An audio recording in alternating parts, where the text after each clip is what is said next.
उस इंसाफ का क्या मतलब जिसके इंतजार में पीढ़ियां खत्म हो जाएं। मथुरा में हुए हॉरर किलिंग के एक मामले में अदालत ने फैसला दिया, लेकिन ये फैसला इतनी देर से आया कि जिन्होंने जुर्म किया उनकी भी जिंदगी तकरीबन खत्म होने वाली है और जिस पर जुर्म किया गया उसके लिए भी उस फैसले का कोई मतलब नहीं रहा।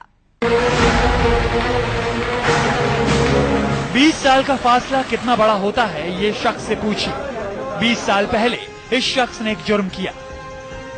नवल नाम का ये शख्स मथुरा के मेहराना गांव में हुई उस पंचायत का अगुवा था जिसमें एक प्रेमी जोड़े को जिंदा फांसी पर लटकाने का हुक्म दिया गया। 20 साल बाद इसे उस जुर्म की सजा मिली है। तब ये 75 साल का दबंग हुआ करता था। आज ये 95 साल का सजा याफ्ता मुजरिम है। 20 साल बाद मथुरा की सेशन कोर्ट ने उसी मामले में इस शख्स के साथ 27 आरोपियों को उम्र कैद और 8 को फांसी की सजा सुना दी।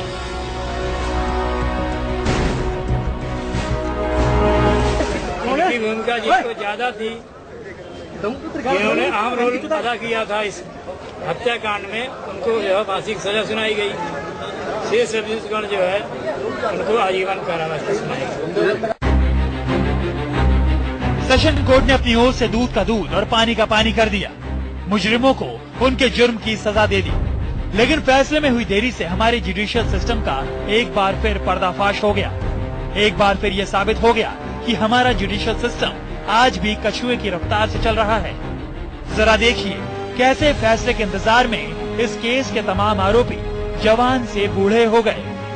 इंतजार में इनके बाल काले से सफेद हो गए।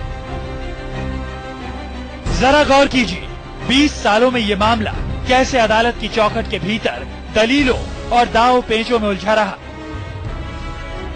इस मामले में 55 आरोपियों के खिलाफ एफआईआर दर्ज हुई। सुनवाई के दौरान 13 आरोपियों की मौत हो गई। आज हालात ये हैं कि सभी आरोपियों की उम्र 60 साल या इससे ज्यादा हो चुकी है। कुछ की उम्र तो 95 साल पार कर चुकी है।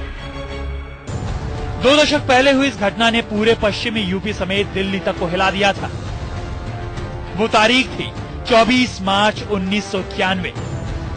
मथुरा के मेहराना गांव में पंचायत हुई। मसला था अनुसूचित जाति के एक लड़के की ऊंची जाति की एक लड़की से प्रेम करने का। दोनों एक दूसरे से शादी करना चाहते थे, लेकिन समाज के ठेकेदारों को ये मंजूर नहीं हुआ।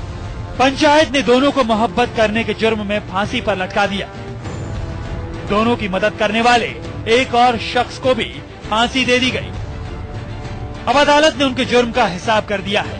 फांसी चढ़ाने वालों को फांसी पर चढ़ाने का हुक्म हुआ है। लेकिन मुद्दा यही है कि इतने साल बाद इस इंसाफ का क्या मतलब? क्या यह इंसाफ बेईमानी नहीं? अशोक चौधरी, मथुरा, न्यूज़ 24।